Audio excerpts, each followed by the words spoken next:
Okay, so we're back with another episode of the Rudie Librarian, and very, very excited today to have a special guest, a podcaster, a fantastic artist, I'm trying to remember exactly how you phrased it, but a playlist creator, and somebody who I love their energy, and I love their passion for music, and so I'm here today with Christie G. How you doing, Christie? So, Christie, I want to get started by talking to you because about. Correct me if I'm wrong. You live in California, correct? Hmm. But originally from Texas. Texas. That's what I Yes. thought. So, Yeah. so we share that in common. Although I don't think we're from the same part of Texas. Where are you from? I'm from a town called Bandera. It's outside Which of San Antonio. Okay. Mhm. I lived in San Antonio for a year, Okay. but I live up in the Dallas Fort Worth area. Okay. So, yeah. Wait, you So currently do? I do. Oh, I am a Texan nice. for better or for worse. So, We're there's probably both. cousins. We're probably It, related somewhere. it could be. It could be. There's a lot of there are a lot of places in Texas and a lot of people in Texas, and I still like every day am introduced to towns I never knew existed. Oh yeah. So Well, I tell people our Bandera claim to fame is The Simple Life 2 with Paris Hilton and Nicole Richie. That's where they filmed Bandera. I mean, that's where nice. they filmed. It was in Bandera. Were So. were you living there at the time, or were you Oh already? yeah, I still have the flyer they hung up all over town looking for like the host family, and people were like, "Who the heck is this?" Or these. I think somebody was like, "They're prostitutes. They're coming into town." I was like, "No." I was like, it was really funny, but that yeah. that sounds like a smaller Texas town Oh responding to yeah, something like that. Yeah. yeah. So how long have you lived in California? 17 years. That's a long time. Yeah, So quite yeah, some time. yeah. And what would you say? What do you miss about Texas, and what are you so glad that you live in California for? I miss the thunderstorms. I miss like weather, I guess, like rain. Like I'm the crazy person that when it rains here, I'm like psyched. Everyone else is depressed, and I'm like, yes, it's gonna be the best day ever. So I do miss that the most. The fireflies, the rivers. You can't relax in an ocean. You get swept away. You have to like. I miss floating around. Fair. Yeah, And what do you love about California? California I like because it's more diverse, and I've met a lot more like I feel like more like my type of people versus in my little cowboy town. I have Yeah, like 3 friends. for um, sure. but yeah, I feel like there's always something to do here. There's always an opportunity. You can always just get into something, or you meet people who are I don't know, just so different. Like I'm never really bored when I'm out talking to people. When I do go outside. Yeah. But yeah, and bands come through here a lot, so that helps. Yeah, you don't get a lot of bands in Bandera. I'm sure you had to No. travel to, and even San Antonio. Not a ton of shows in San Antonio. I You're always either went to going, Austin. yeah, Yep. yeah. When I lived in San Antonio, I don't think I saw a single concert there, but I did go to Austin for a show. You go to old So school emos. no, I went to Stubbs. It Oh was yeah. the concert I went to was I don't even. So I lived in San Antonio from 2007 to 2008. So Okay. I went to Stubbs to see the Swell season. Nice. Yes, and that was like right after the movie Once had come out, and Yeah. they had just won an Academy Award for Best Original Yeah. Song, Yeah. and Martha Wainwright opened for them, and Wow. it You're was a lucky good you show. get to see them in that venue that small. I saw them at the Hollywood Bowl, which was cool, but way different. Yeah, I would for sure go see them again. I think he's one of the best songwriter storytellers that exists. But the coolest moment in that show, after the show was over, my friend Josh, who I worked with in San Antonio, had introduced me to the Frames and Glenn Hansard and the Swell season and all that. And he was a huge fan. And so my wife and me and my friend Josh and our friend Christopher, we hung out after the show to meet them and get their autographs and everything. And I had like the full Once poster, so I got that autograph, which was cool. But at some point during that conversation, Glenn and my friend Josh started talking about beards, and Glenn reached over and touched Josh's beard and was like, yeah, my beard doesn't, it gets just big. It doesn't get like long. Yeah. And then after Glenn walked away, Josh turned to me and he goes, he touched my beard. That's so cute. Yeah, it was a cool moment. It was pretty awesome. That's awesome. So I want to ask you, we've talked, there's so many things I want to talk to you about. In fact, today I've been enjoying learning more about you, kind of getting ready for today. But we talked before a little bit about some of our background in music, because one of the things I've seen a lot in your posts, your social media and stuff like that, is you'll reference bands that I have grown up loving. And I feel like you had to be part of the scene that I was a part of. And it's not just like the punk and ska and emo scene, but it's specifically sort of the tooth and nail Christian rock scene of the 90s and 2000s. So I asked you one time, if that was true of you, and you're like, absolutely, you were a tooth and nail girl. So tell me a little bit about your musical history. Like, how did you get into music in general to begin with? And then how did you get exposed to like the tooth and nail scene and the Christian rock scene? Well, originally my favorite bands were like Garth Brooks or Mariah Carey. I was like that girl. And then when I was like trying to get into alternative music, it was like Green Day, Dookie, No Doubt, those bands. And then so I was kind of always running in that little crowd. And then in 1996, I got my very first boyfriend. And in a town of 975 people, I found the one cool kid to have a boyfriend. And he wore like plaid pants and Doc Martens. And I was like, whoa, who the heck is this guy? And he just happened to go to church, and it was like the perfect meeting. And so we didn't go to the high school like football games because that wasn't our, Friday Night Lights vibe. So they had these after parties that they would put on, like the churches would put on, but we would hang out at the church before the after parties. And he brought the Tooth and Nail VHS tapes. Oh yeah. Those are great. Yeah. So he played one of those. And I remember just like, because like in the church world, we had like Carmen, we're the Newsboys, Audio Adrenaline, like whatever. But when I saw like these bands, it like blew my mind. So I was like, what? The MXPX video for Teenage Politics, some guy has a Pennywise hoodie on. I'm like, oh my God, they're combining all the different worlds. And so I was hooked. And that was great. Yeah, absolutely. Those videos did a ton for me too. Like I had my youth pastor lived next to a guy who worked for the distributor who distributed tooth and nail stuff. And he would give my youth pastor like a box full of stuff. And my youth pastor was like, I don't really want this stuff. Do you want it? And I was like, yes, I do. Yes.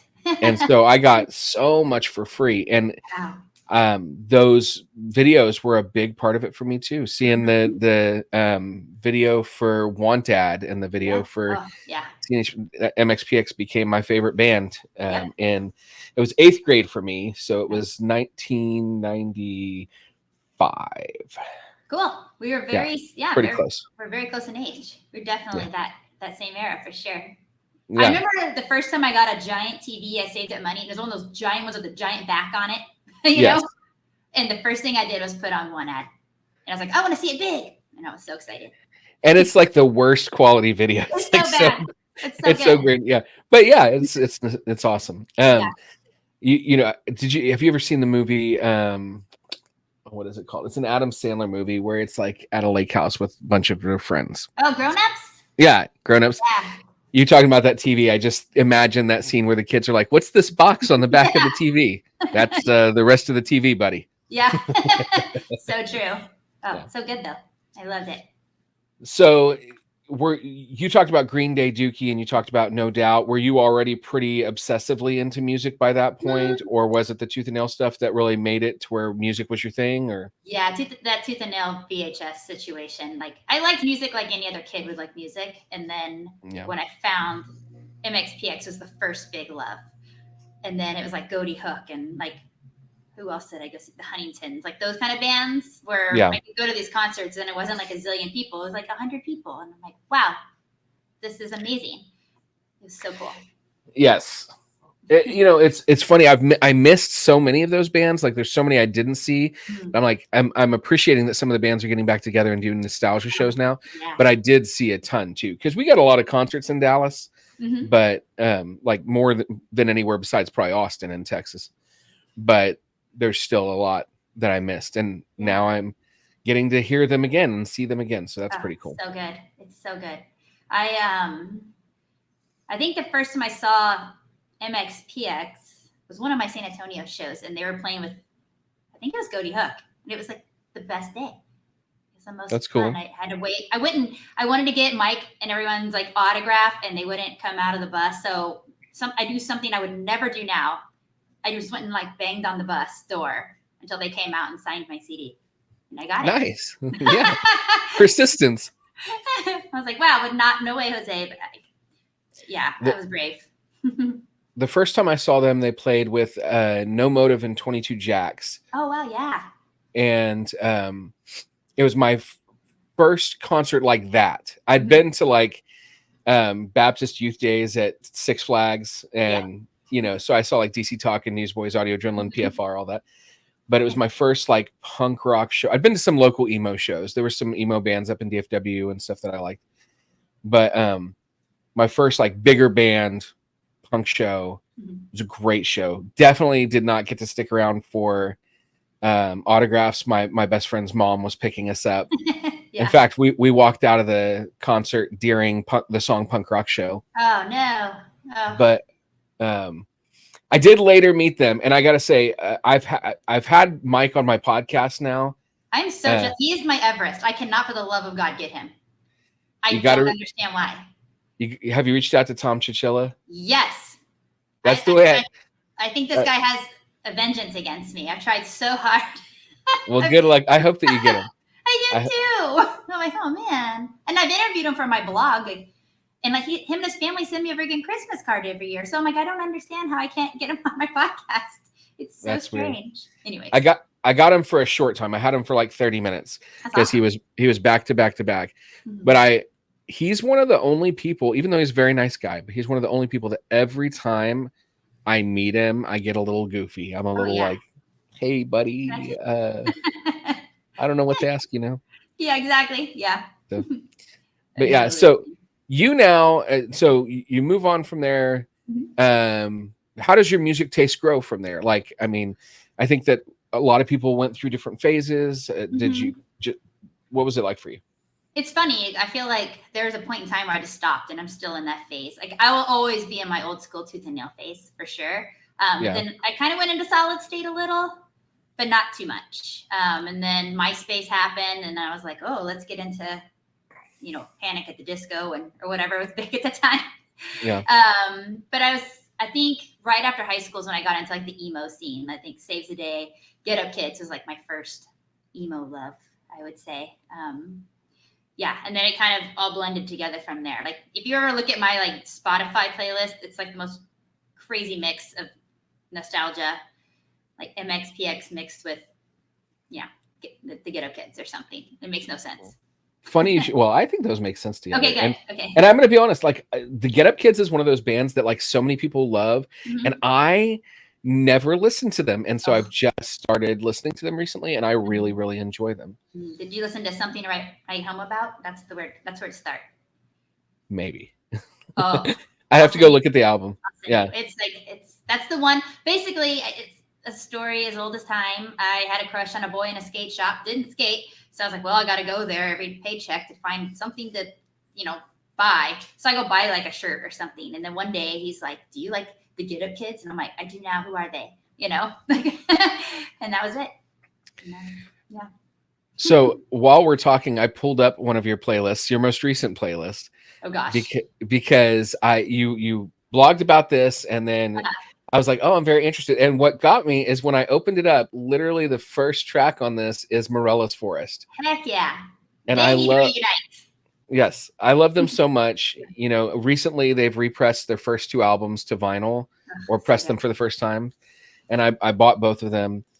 But so we've got Morelos Forest, and then we've got Delwater Gap, Christian Lee Hudson, Smoking Popes, Beach Bunny, Soccer Mommy, Gatlin Swimmers, Kevin Devine, Death Cab for Cutie, Diamond, Jimmy Eat World, Noah Gunderson, Modern Baseball, Mark it's a hard name, Kozlek, Frank Turner, Owen, Robbie Hesht and Carolyn Spence, and Jets to Brazil. Yeah, all over the place. But It feels like it goes together, though. It feels like it's a well curated playlist. Like I I hope think, so.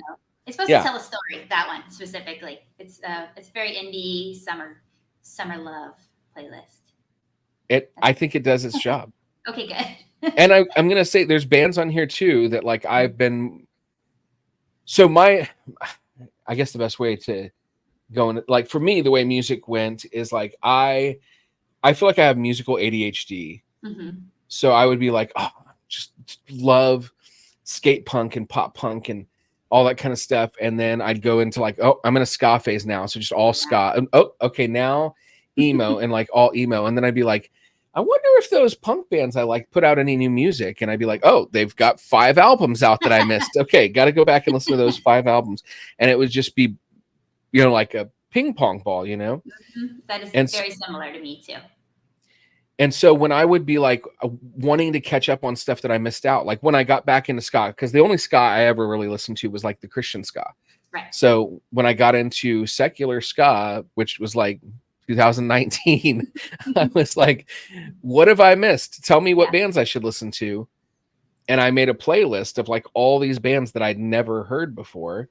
Wow. Maybe I'd heard like a song or like a little bit, and it was like 112 tracks or something. So same thing with emo, I only recently started listening to Jets to Brazil and I'm like, oh my God, it's so amazing. Good. So good. And mostly songs that I find are because some freaking boy put them on a playlist at one point and then it just exploded. That is my love language. It's a good one. It's a good one. Do you feel like the digital playlist is as meaningful as a burn CD or a mixtape? No. Well, I mean, maybe in their heart it's meaningful. They put a lot of thought into it, but the whole act of making the other stuff like takes it to another level of creating, especially a mixtape, because you have to like time that out perfectly so you don't get a song cut off on the end. It's hard. So the effort is yeah. That's like a huge thing for me. I actually made a friend of mine a mixtape for his birthday this year. He made a documentary about mixtapes, and I should send the link to you. It's so good. It has like Henry Rollins in it, and it's amazing. But and like he had all these gifts, and he was like, "This is the best gift I've ever gotten." And I was like, "Oh, that's so nice." That's awesome. Yeah. So. That was my love language of like that was always like how I would try to woo someone, as I was like, I'm going to make them a mix CD. Like, yeah. The problem was I was not confident enough to then follow that up with any like, hey, so you want to go out? So there was like a friend that I gave, like they were really obsessed with this one band, and I won't say who it is just in case that person listens to this podcast because they would totally know who I'm talking about. Ooh. But they were really obsessed with this one band, and so I found so much bootleg material of this band on Kazaa and all those kinds of streaming services, Napster, that kind of stuff, and made all these for them and gave them to them. And then nothing happened. And then the next year we were in English class together and they were like, I really had a crush on you last year. And I was like, well, crap. Oh no. So yeah. Oh well. It worked out. Out all right. So what ended up leading to you moving from Texas to California? I met a boy on MySpace. He was I think it was called the Jesus Loving Church of MySpace or something. It was some like scenester Christian MySpace group. And so I was like, oh, this guy seems cool. He has cool hair. And so we started chatting, and he flew me out for a date, took me to Disneyland. And then I went back home, and I was just sitting around like, well, what am I going to do with my life? There's nothing here for me. So I was like, I'll try California I moved there New Year's Eve, 2006, so technically 2007. And then I told myself I'd give myself till April because I had a wedding to go to. And I packed up my Volkswagen Beetle, took off, and I've been here ever since. That's amazing. That's guts. I mean, most people don't have the guts to move halfway across the country just to see what happens. I don't like the current me would never ever do that. I must have been in some love coma or something. Did you move out there? So obviously the boy lived out there, but did you move out there with like friends and people to stay with and people to hang with and stuff? No, he was the only person I knew, and I barely knew him. I knew him for like 6 months. It's crazy. And he was the tour manager for a band, so I thought that was super cool. So I got to hang out with those guys, but yeah. That is cool. I feel like that's how the internet worked back then, at least to some degree. Like back when AOL Instant Messenger chat rooms were the thing, you know, like I was in a chat room that was like, it was like Christian music stuff, whatever. And I met a girl on there and we got along really well. My AOL screen name for a long time was I Love MXPX LUV. Oh my God. Mine was MXPX Wonder Girl. Nice. It eventually became Smaller Than God. You know, so just real, in case you weren't aware, here's my faith. But I met this girl and we became really good friends, and she was really into Starflyer 59. And my God. Yeah. When Starflyer 59 came here, I got them to sing Happy Birthday to her on a VHS tape and sent it to her. And then her family came to visit me. And it was like the most awkward thing because I was like, I think her family thinks we're going to get married. Yeah. And I was like, I'm in high school. But we were in Texas. So, I mean, that does make sense. They were from Louisiana. So, see, yeah. It totally lines up. Right. What's funny is I was engaged pretty young. I was 20, but I met him on the MXPX chat room. Nice. Yeah. And that didn't work out, obviously, and that's totally fine. But what the heck? What a weird world. I actually, my wife, we got married. I had been 20 for a month. Wow. Okay. Yeah. So you did it very, very southerny. I like it. It is. Yeah. I don't necessarily recommend it. I've told, I'm a school librarian, but I used to be a teacher, and I would tell this story that it would come up with the kids. And we kind of got engaged on our first date because purity culture. And, and so I told the kids we sort of got engaged on our first date. I do not encourage that. That's a bad idea. And I said, it's worked out okay for us. We just had our 22nd anniversary. But I said, it put so much stress on our relationship, planning to get married from the very beginning. And we were the first of all of our friends to get married. Aww. But then we were the last of all of our friends to have kids. So interesting. Yeah. That's fun though. I like that you're like the exception to the rule. You guys. It worked one way or another. Yeah. That's fun. So when you went, this popped into my head when I started talking about Starflyer 59. So did you go to a bunch of the scene shows? I know you said there weren't really anything in Bandera, but in Austin or San Antonio?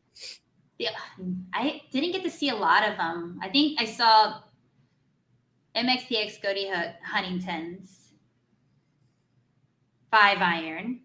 Wait, 5 Iron wasn't Tooth and Nail. I always associate them with. They count. Yeah. They had one song on Happy Christmas Volume 1, I think, or 2. Okay, nice. Yeah, Supertones for sure. There was a little venue called the Catacombs, and they would have. Do you remember that venue? No. Well, that's what I was going to ask. Was that in Austin or? No, that was in San Antonio. It was in a strip mall. It's so small. Okay. I have so many such cool video footage of the Huntingtons from there, Goaty Hook from there. So basically, and also at one point I was too young to even drive. So I was depending on who else is going, which in my friend group, I was one person, Yeah. So it was a little more difficult. We ended up having a club that was pretty close to, so there was a club that was in Arlington, which is about, I can get to Arlington in 15 minutes, but the club was probably 30, 45 minutes away. And it was called God's Place International. But it was GPI. And it moved into the youth building of the First United Methodist Church in the town that I lived in. Wow. And the guy who ran that was we're looking for volunteers. And so if you want to volunteer to work security, we'll get you into the show free. So in like junior high and high school, I was volunteering to work security at these shows and got into some crazy shows. I went to a ton of shows, Oh, so jealous. which was really cool. Yeah. Yeah. But I was, in a way, like it was challenging because I was a pretty judgmental Christian guy at the time. And so you'd see like Mark Solomon from Stavesacre smoking a cigarette in front of the church and being like, and I would be like, what's happening, man? Like, don't you love Jesus? I don't know.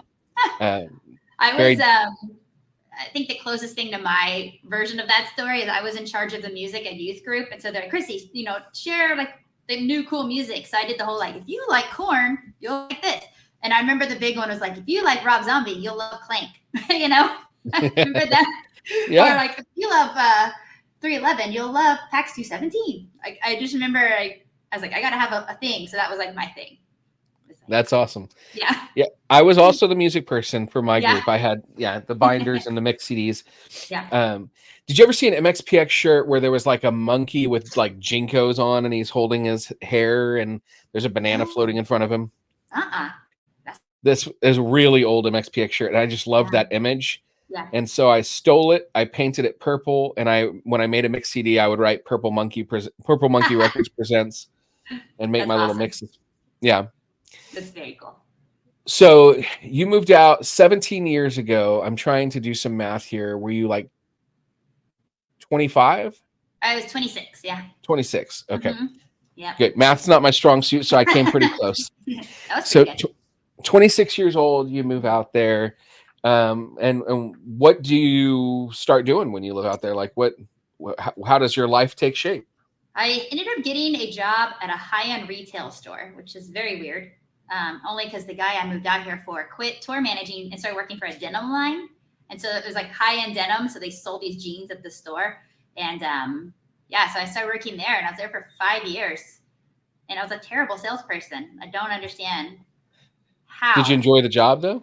It was fun for like a hot second, but it's the kind of store where like a hoodie was $1,500. So it wasn't like, it wasn't like always like busy. It's like people came in to spend money or they didn't come in at all. Yeah. So I got to the point where I'm like, this is boring. But my first interaction with the celebrity was Alice Cooper, like coming in, and so I was like, this is cool. But but no, it definitely was not my gift. I was kind of glad to get done with that. I think the nicest retail store I worked in was just a Gap, but it was in the middle of much more expensive stores. Right. So like there was a store next door that sold like paper denim jeans for $300 a pair. Yeah, exactly. And that was pretty expensive, but nobody was selling $1,500 hoodies. They were hideous. So and I remember people would buy things and I wanted to say out loud, are you sure? You sure you want this? Okay. So I work on commission, so you get it, but okay. Yeah. So how does all this other Christie G stuff take shape? Because if people who listen to your podcast will note that you have relationships with most of these people that you have on. They're not just people you're reaching out to that you don't know most of the time. Yeah. They're people that you've built relationships with. Pretty cool people like Chris Caraba, who, was the dude who the dude who got me into there was a local band called My Space Coaster that I really loved. Mm-hmm. And then Chris Caraba and Dashboard and Further Seems Forever were my gateway drug into emo. Oh yeah. Chris, he was like, that was a crazy kind of story. It was during lockdown and we had been, I think I had tagged him in some buttons. Like I posted some buttons and he responded like, oh my God, I totally have all these. I was like, yeah, okay, cool. Like did chit chat. And then I did a podcast with our friend Joe and we were talking about Chris. I tagged Chris in that. And then one day he's like, hey, I think we should be friends. Here's my number. And then I was like, what? And so I'm like, all right. Yeah. And then I've been reaching out, trying to get him on my show. And like all his management's like, your podcast isn't big enough, whatever, Sure. So I told him that. And he's like, oh, well, we'll just do it on the side. Like they don't need to have any say so in it kind of thing. And it just worked out. And then he actually like funded my Kickstarter, a lot of my Kickstarter, and like helped me get, like, he's so nice. But honestly, do you know who Ethan Luck is? Yeah. The guy who's in every band that's ever existed. So it all kind of started with Ethan. I met him.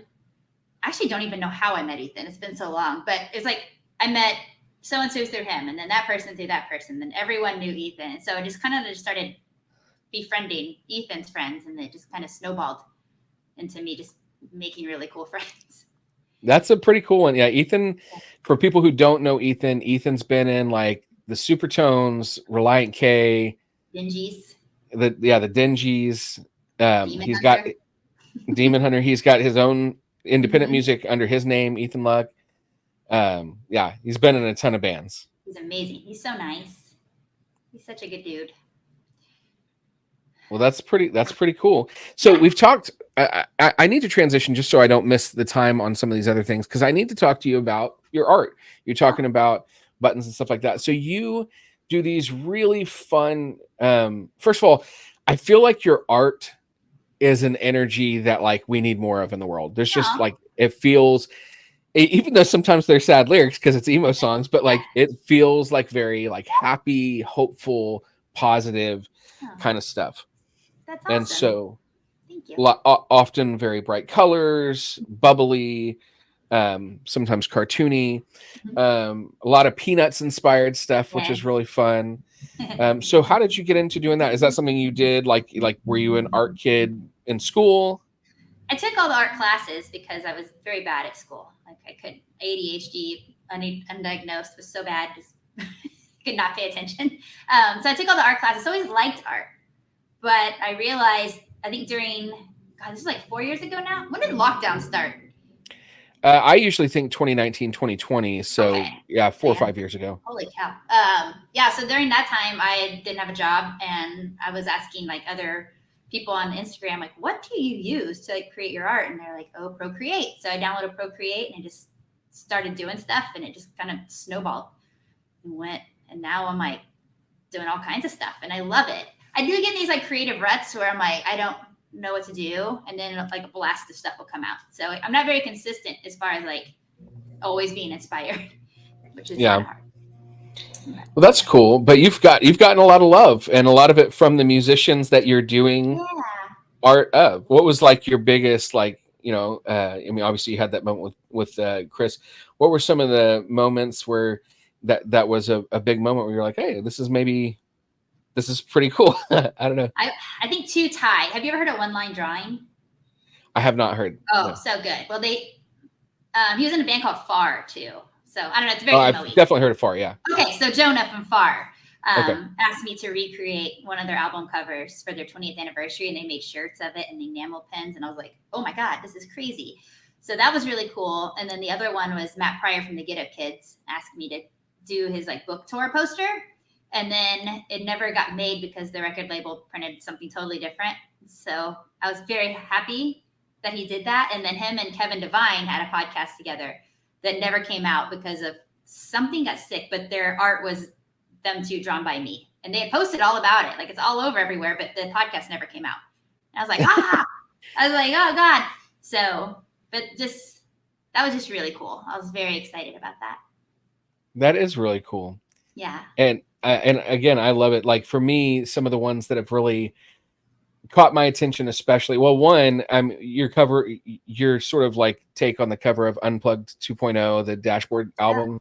Yeah. That Dashboard album is, so I'm not a napper. I can't nap. But I worked at Starbucks for 8 years, and like I would work these, opening shifts and come home really tired and couldn't nap. And the only way that I could get like enough peace where I could actually finally nap is I'd close the blackout curtains, make the house like pitch black, and put on the DVD for Dashboard Unplugged. And so that album has always meant so much to me. It's just like it's a place of peace. It's so awesome. I love awesome. seeing that. And then I loved your Boy Genius stuff, thank you. Including the Peanut stuff. But yeah, all the Boy Genius stuff, I love them. I'll send you some stickers. Cool. Yeah. Lucy Dacus's record label keeps busting me on Etsy. I keep getting in trouble for that sticker. Oh, really? And I know the band doesn't care because there's so much stuff. Oh gosh. There's so much stuff out there that they're not reporting. So it's like whoever Lucy's person is. And I'm like, oh, come on. So they're like that's a bummer. My nemesis right now. But I still love them. It's fine. I know it's not Lucy herself. I don't think she cares. But the record label. I'm hoping to catch them sometime. I know they kind of do a set and then take a break and then come back. But in the meantime, I wouldn't mind catching Julian Baker. Oh She's my God. she's my favorite out of them. So good. She's going on tour. She just posted about it. I don't know when. I don't know if I saw Texas. So when Boy Genius came here, they were part of a festival and it was like $100 to go. And I was like, yeah, sorry. Yeah, I know they played here at the Hollywood Bowl and it was like $350 to get in. Yeah. On Halloween. So it was like the perfect day to see them. I could dress the skeleton, I could go, and I was like, I can't justify it by myself. I can't do it. But so good. So tell me a little bit about your blog and what you do on the blog and all that going forward too. Cool. Yeah. So the blog, I'm trying to revamp it now because it was like my pre-podcast world. So those are all like my Mike Carreras, my Ethan Luck, Sherry Bemis, Max Bemis, Matthew Pryor, all those guys. Those are my like, let me send you questions or let me call you and, I'll type it out because I didn't know. People were like, do a podcast. And I didn't know what the heck that was. And so I was like, no, I'm not going to do that. So that's what it was. And then there was a magazine called Substream Magazine that I wrote for a little bit because they saw it and they liked it. But like I said earlier, I can't do stuff unless I'm like super psyched about it. And I couldn't deal with the deadlines. It was stressing me out. So I stopped doing that. Sure. So now I'm trying to like revamp it again. I think I'm going to try to do more of those like typey interviews as well. Because sometimes people just can't do podcasts because they're traveling or whatever. And so I'm like, well, maybe I could still get some like righty ones in. That's not even the right word. No, that's cool. But, yeah. I may have to pick your brain about some of this. One of the things that I've had a hard time with the Rudie Librarian, I love hearing you talk about your struggles. And I think like a lot of people they don't want to do that because they don't want to talk about that because they feel like it's maybe going to hurt their brand or whatever. But like, first of all, I've always felt like it sounds so stupid to talk about the Rudie Librarian as a brand, but I also don't know how to talk about it. Yeah. So I'm like, this thing I do. Yeah. But like, but I get frustrated with it sometimes because, well, one, I called myself the Rudie Librarian because the punk librarian was taken by like 40 different people. And I wanted something that kind of conveyed my personality and also my love of books because I was using the Rudie Librarian to get kids to love reading during COVID. That was the start. I love it. But then I felt like I painted myself into a corner, like I could only do a certain kind of thing. And so I'm trying to sort of branch that out a little bit more now. And getting guests is a challenge, especially in certain, like I want to talk to more authors. And it's kind of one of those things, like once you've done some cool authors, then you can get other cool authors, but you can't get the first authors until you've done some authors. So it gets challenging. Totally. I think I posted recently, accident somehow got labeled as the music podcast. And I was like, no, like it just started me talking to my friends and they just happen to be bands. So I'm like, I need to focus on making sure I get different, artistic people on there. Cause eventually like my brain, I'm like, I'll listen to anything for years about that for so, but yeah, it's hard. And then I get afraid that like no one's going to listen if I have somebody new on there, but I'm like, I want to. Well, for me, I got kind of where I was doing all ska bands, which I love ska, and that's cool. And I've made some great friends in the ska scene. But yeah, trying to branch out of that was a little bit hard. And so wanting to do more authors, which was sort of the original intent. And so some positivity to send your way about what you're doing is I was messaging one of my friends today who I wouldn't have expected your worlds to necessarily cross over. And my friend was like, oh yeah, I know Christie G. She's awesome. So that was cool. So you've got some, I think your people are aware of you maybe more widely than you know. Oh, that's really nice to hear. Cause I often wonder like who's watching, like what's going on here? I also have to say, since you mentioned Sherry Bemis, she recently moved from East Texas closer out here to where I live and is interning at a tattoo shop. And I'm like, okay, as soon as she's ready, I got to go get a tattoo. So, if you ever come out here to Dallas to get a tattoo from her, Heck yeah. No, it's funny. I saw them like 3 or 4 nights ago, and I was asking her, like, when are you going to start tattooing? And she's like, oh, I think she said like next month she'll be able to start tattooing people. She's like, so I'm going to do a lot of free tattoos if you want a tattoo. And I was like, well, maybe I'll fly to Dallas and get one. So maybe you should look her up. Yeah, for sure. I mean, I know where the tattoo shop is because she posts about it all the time. But yeah, I'm one of those people too that I have to like, I have a hard time saving for tattoos. So I've got to work on that because I'm like, I could get a tattoo or 5 records. Yep. So my new guy, his name's Bryce. He was my last podcast episode. And I've told him, I was like, I think I'm going to have to start, like, every time I have extra cash, just go give it to you and you put it like away. Because I will, like, I can't save for the life of me. And so I think that's going to be my new plan with him. I think more tattooists need that plan. Like, yes, here is your savings account. We'll have the Christie G envelope in the tattoo shop. Exactly.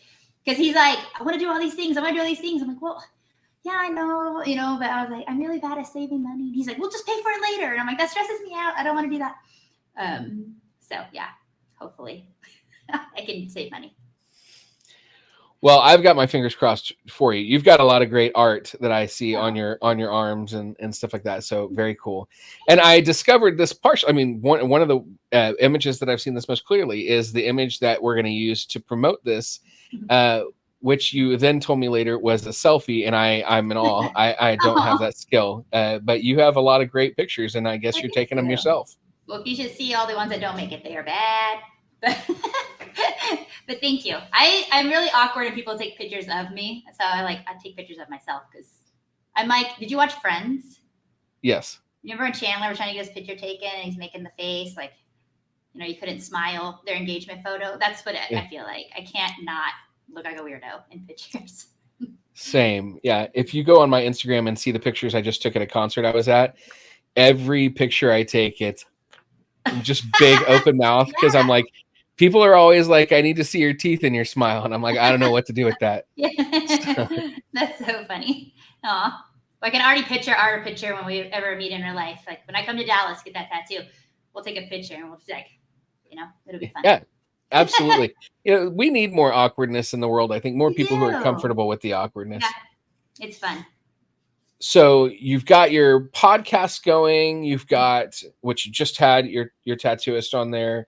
You've got your art and stuff for sale, like stickers. And what else do you sell as far as some of your art stuff goes? I do decals too, like for windows, like car windows. I'm going to start doing shirts again. I was doing shirts made to order. And so that was getting a little intense for myself. So I'm trying to figure out how to print third party kind of thing. But I want to do that again. I've been thinking about that some myself. There's like websites where you can like load up your designs and then they charge and you get like almost no money from it. Oh yeah. But like I've been debating doing more of like almost like a Kickstarter for designs and like having people pre-order because I want to order shirts through, Leonore from Five Iron. Her husband owns a shirt shop. Oh, I didn't know that. A printing shop in Denver. Well, they, not her husband, they as a family own that shop. Okay. And so I want to use it. She's told me about it a few times, but I can't afford to like pre-order 300 shirts and just sell them slowly. So that's the thing. You need like capital. It's hard. Yeah. So I think it would have to be one of those things where people pre-order and pay in advance and it just comes later. They also say it's better too, like for the environment. They're like, people are buying bulks of things and not using them, and it's just a waste. So they're like, pre-order is actually like the new it thing. So it kind of works out all around. Hard for people who are like, I need instant gratification. Yes, I know. That's why Amazon is my best and worst friend. I don't want to. I'm like, I want this lip gloss. I can go to Target and get it in 3 days, or I can have it delivered today and not leave my house. So it's bad. So oh my God, we're very similar. Have you ever taken the Enneagram test? I have. Are you a 4? I am. I knew it. I don't know anything about any other number, but I feel like I can point out 4s for the life of me. Do you also know your Myers-Briggs? I've never taken that. I need to. Okay. If you ever take it, let me know. I'll tell you I'm an ENFJ. Okay, nice. But which means nothing to you yet. But when you take it. I told Chris Conley from Saves the Day he's a 4, and he was a 4. I told Chris Graba he's a 4, and he's a 4. And Jay Baker, all 4s. I'm so glad that you mentioned Jay Baker. I need to talk to you about Jay Baker too. So these are the moments where like with social media is such a great thing. I love that you can connect with people that are so far away and find things. The hard thing is, I think it makes it a little bit harder to make connections with people close because you see that there is a world out there where there are people who are more like you. And then you see none of that here, So like we've had that problem, my wife and I've talked about this some on the podcast, but like our faith is very much a part of our lives. We met at Bible college, that kind of stuff, but we've gone through some deconstruction and some of our spiritual beliefs are much different than they used to be. And that's very hard for our friends that live here. Yeah. Many of them can't understand or like straight up think there's something wrong with us. And so you see this world of people that exists out there where you're like, oh, there are lots of people that think the way that I think. That's awesome. Yeah. And so in a way you feel not alone, but at the same time, it makes you feel like more alone. Right. And so that's like this really rough thing. But so I've loved watching you and seeing all these things where like you're talking to Jay Baker, who I love. You're talking to Chris Carrabba, who I love. You're talking, all these, Sherry Bemis, who I love. All these connections and just thinking like she's going to be an awesome person because she loves all these awesome things and awesome people. Yeah. They are great people. Yeah, they're amazing. So how did you meet Jay? I think Instagram. Yeah. I think we just randomly were like chatting it up.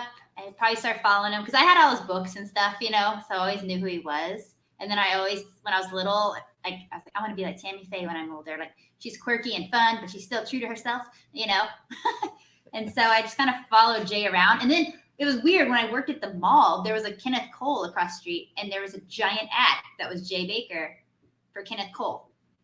And I think I kept this like thing. I got to find it. But yeah, he was in a Kenneth Cole ad.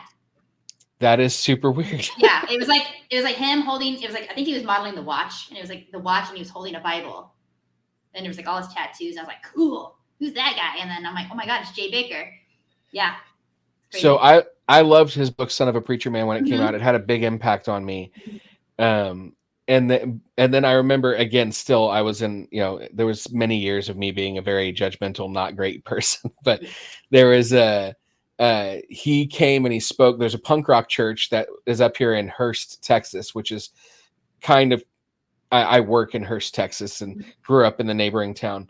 And it's a church called Deliverance Bible Church. I've been there. You've been there. So I went to some conference thingy there once in like 2005-ish. It's a very different church for in a lot of ways. Yeah. Not just that it's punk rock, although it is. Like the first time I went there and they're singing like the heart of worship, but punk rock. And I was like, okay, interesting. But he came and spoke there and I did not get to go see him. I was working on some stuff. I went to Bible college at a Bible college called Christ for the Nations Institute. And we were setting up for youth camp. And a bunch of people that worked in the youth camp with us came back and they were like, oh man, you should have been there. Jay Baker was so cool, man. Like he's just so real, man. Like he was like cussing. Yeah. And I was like, that's not real. That's sin. I have a picture of him on my phone flipping off the camera. And I just think it's so funny. And I just keep it on there. And I'm like, this is such a weird world. But yeah. But now I'm like, I look back on that and I'm like, I totally loved him already at that point. I just was like, I don't know, being a jerk. Yeah. But I love all the like so many things he says. I love who he is. Such a genuinely great person. Like just a very kind person. So, very sweet. I feel like this is a really weird podcast episode. It's really just like you and I gushing over people that we in bands that we like, but that's cool. Do you I was thinking about gushing over bands. Do you was MXPX like your first like tooth and nail love? Yeah. So I got so much stuff so fast because I was given like all these albums at once. Yeah. But yeah, MXPX was the band that I was like, this is my band. Yeah. Like I had loved a lot of bands. I had a cousin that was older than me that got me into rock and roll, and so I listened. So first album I ever got was Michael Jackson. Nice. Bad. But my cousin got me into like Guns N' Roses, Aerosmith, Red Hot Chili Peppers, Nirvana, Pearl Jam, all that kind of stuff. Then I went through a phase that was like R&B, like Boys to Men and All for One. So good. But then like 8th grade is when I got all this music and I found MXPX and I was like, this is my band. Yep. And I like Green Day Dookie was the first punk album I owned, but that was the one where I was like, this is for me and not for anyone else. And I got really, really, really, really heavy into it. I had about 500 CDs and spent all my money on it. I was telling someone at work the other day, and I work at a little cafe for money because I don't make money off of podcasting yet. One day, right? Yeah, but they're really cool. The owner is actually like in a punk band called F minus. Like she's awesome. But the kitchen was listening to Rancid, Out Come the Wolves. And I was like, oh, this album is perfection from start to finish. I was like, I had to break this 5 times when I was a kid. I wasn't supposed to have it. Yes. And they were like, what are you even talking about? And I was like, oh, you don't even know. I was like, but at least 5 times had to break that thing. And I was like, oh man, but I still have it, you know? So that's a trip for people who didn't grow up where we lived. You know, like when I say things like purity culture, I hate purity culture. There are people all over the world that know what I'm talking about, but everybody that grew up where we grew up that way. You know what I mean? And so, yeah, like breaking my CDs so many times. I remember sitting in a McDonald's right after we came back from church camp, and there was they had triple cheeseburgers on sale for 99 cents, and me and like 4 guys ordered 25 of them, and just sitting in the playground area, breaking my CDs and throwing them in the trash. Yeah. And it was like all my Blink 182 and that kind of stuff. I didn't break Dashboard because Further Seems Forever was a Christian band, and he was in Further Seems Forever. So I was like, he's a Christian, he's safe. By default, he's good. Yeah. It's funny too, because my parents are really happy that I had destroyed these secular CDs, because we all started going to church at the same time. So they were kind of going through it with me. And so they were like, I don't know, they were like, oh no, apparently this is bad. And they were the ones who bought half of them for me. So it was very confusing. But I remember after that finding like Obster Negative. Do you remember them? Oh yeah. I had the JCHC CD. Yes. That was so good. But it's like them and Blindside. I remember my mom being like, this is so scary. And I'm like, this is what you wanted for me. This is what you wanted. I was like, I don't understand. And I went to a Bible college for less than a year. And I was always in trouble. I got in trouble all the time because I had Squad 5-0 posters on my wall and they looked secular. And so I was like, you guys, like, get with it now, you know? Like, come on. This is like, it's 1999, 2000. Come on now. That's funny. But yeah. The Bible college I went to, they were pretty good about like knowing about the music and stuff like that. And lots of people were into it. There's a band that came out of our Bible college that was starting to get big, and then just relationship stuff. I don't know if you ever heard of a band called the Ember Days. It sounds very familiar. They had, I don't know if I'll even be able to figure out what it was called. Let me see real quick, but I'll be doing this while I'm talking. They had one album that I think would love, that I really, really, really loved a lot. And, but the lead singer, the lead guitarist who sang some of the vocals and his wife were kind of the front of the band, but they fell apart and ended up getting divorced, and it was really not a pretty sight. But they were really good. So we had a lot of people that were like into the music and stuff like that. But you know, I don't know why I'm doing this on here. I should do this on my phone. That would be easier. But we got in trouble for stuff like we weren't allowed to walk on the grass, and we weren't allowed to. Men couldn't have their hair touching their collar, and if you shaved your face during the semester, you could not grow a beard back out. You had to wait till break to grow a beard. Wow! So that kind of stuff. So it seems like silly things to try to keep track of on like your facial hair. Like, hold on a second. You have more hair today on your face. Yes. Ridiculous. And my wife and I went and saw like the Lord of the Rings, the Fellowship of the Ring in theaters when it came out. We didn't know anything about it really, but our friends did. And we went to that show, and it's that movie, and did not know it was a 3.5-hour movie, and broke curfew. And she was an RA. I was not. She got in trouble. Yeah. I did not. Oh no. So the Ember Days, the album is called More Than You Think. It's a really, really good album. You should definitely check it out. I will, for sure. I always tell people who ask how we grew up, like us, you know, have you ever watched Crashing, the Pete Holmes show on HBO? I haven't. But he kind of grew up in that too, didn't he? It's like our story. The first episode is him driving in a car listening to Jars of Clay Flood. Like his wife cheats on him, and he's like melting down, and he doesn't know what to do. And like, it's so funny. But I like a friend of mine who like totally deconstructed and went the opposite way, was like, you need to Crashing. So I was like, all right. And then I became obsessed with a book called Comedy, Sex, God, which is like comedy, sex, and God. And so good. And he's like with Rob Bell now. They do podcasts together. It's wild. But he came into my job one day, and everyone's always talking to him about his comedy. But I was like, I really liked your book. And he's like, no one ever says that to me. He's like, that really warms my heart. And I was like, I've gifted it to like 3 people. Like, it's so good. So I always tell people, go watch that show. It's really good.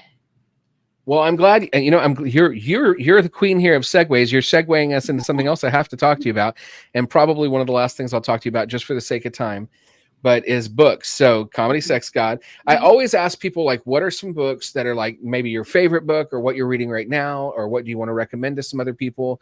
But because at the heart of the Rudie Librarian, a big part of what I want to do is to get people to read and to love reading. Every year when I was a teacher, one of the things I would talk about all the benefits of reading. And the thing I would talk about the most is that reading builds empathy. And I think that we as a nation, as a world, we could use a lot more empathy right now. Oh, yeah. And so, I work as a school librarian during the school year, and during the summer I work as a public librarian. So it's a big part of what I do. So tell me a little bit about, you can talk a little bit more about that book, and then maybe some other books that you want to mention. I'm going to start by saying I am a terrible reader. I listen to a lot of audio, and it's really, I don't know for the life of me. People think I'm being like sarcastic. I cannot get through a book for the life of me, unless it has to catch me right away. And so there'll be books like, it's like the mixtape thing. If somebody I like, or somebody I think is cool tells me to read something or gives it to me, I'll read it. But I'm really bad at going and like searching for things. I think the last book I really, really enjoyed was a Nick Hornby book called Juliet Naked. And right on.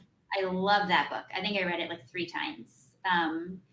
But I've gotten to like this true crime world, and I can't get out of it. So I'm trying to, I need to read more like fiction.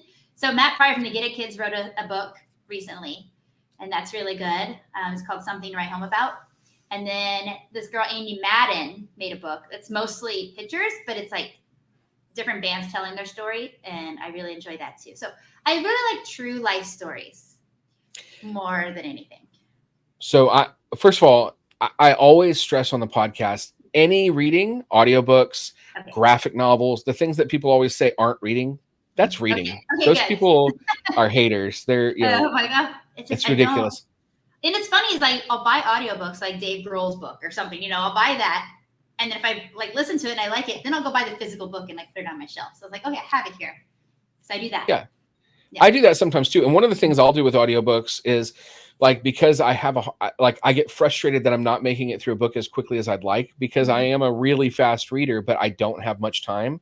Right. So I will either buy or check out the book, and I'll read it. And then when I get in the car, I'll switch to the audiobook. And then when I get home, I'll switch back to the regular book and just continue reading. Oh, that's a good idea. And that helps me get through books faster. But I love that you mentioned Matt Pryor's book, which I didn't know he wrote, and I'd love to check out. But the book Negatives by Amy, but also right about the time I was discovering you, which I think was probably last summer, is when I really kind of came to see some of what you were doing. I had read a book, and I don't know if you read this or not. Did you read Where Are Your Boys Tonight? Have you read that? No, I actually have the audiobook of it. Like recently someone's like, you need to listen to this. And so I have it, and I have not started it yet. So I found out about that and Negatives about the same time, and Mhm. I feel like they need to go together. Yes. Okay. So where are your boys tonight is an oral history of emo music, Okay. and it's broad, like it covers like early, like the stuff coming out of like the DC scene all the way through, like for me, like My Chemical Romance and stuff like that was kind of after my time. Mhm. I like it. I love My Chemical Romance, Yeah. but like my emo scene was like Dashboard and Jimmy Eat World, Yeah. and then I was still in the Christian scene, so Emery and Dead Poetic and Mhm.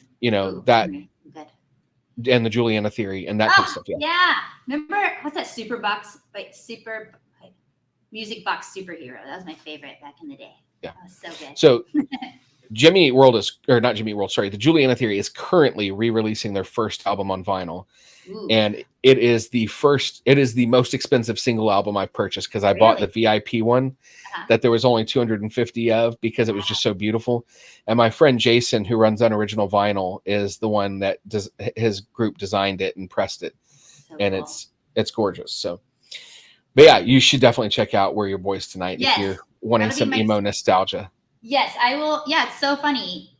My friend was just like one day, like, it sounds like a book about Fall Out Boy, but no, it's not that. And and he's like, I think you'd love it. And I was like, oh, I'm gonna download it right now. And I did. And then, probably got distracted by a squirrel or something and forgot about it. So There is a ton of Fall Out Boy in there. I feel like Fall Out Boy is the band that gets the most attention. Yeah, I mean, which is fine. But yeah, it sounds like a Fall Out Boy autobiography or something. So I think that's where my brain went with it. But yeah, I've got my fingers crossed I get that author on the podcast sometime. I'd love to talk to him about what he's doing. Yeah. So. Have you ever heard of oh my God. My brain just went blank. Never mind. I'll send you, there's a couple books that I'm gonna try to have them on, and I'm telling you, my squirrel brain just went full effect. I do that all the time. The Adderall has worn off. Oh my God. I'll send it to you.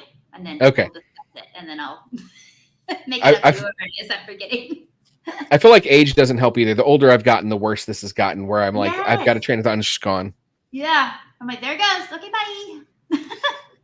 So we're gonna wrap up here in just a second, and then I definitely want to share a couple other things with you afterwards. But I want to say I'm so thankful for you coming on. I hope that we continue to stay in touch. Oh, yeah. You are just a wonderful person, and like just joy comes from you, and we need more of that. And so I want to encourage everyone to go check out Christie's podcast, check out her blog, buy some of her stickers, share her images online, like tell people about her so that she can get all the love. And if you live out there, she's pretty open, on social media about where she works. Go grab a bite to eat at the restaurant she works at. Yeah. So I can be like, you come in, I start screaming, I'm like, ah, and then hers like Christie's like got a friend here, so I'm like, oh hey, and like run across the room. That's awesome. Well, thank you so much for your time, Christie. Thank you.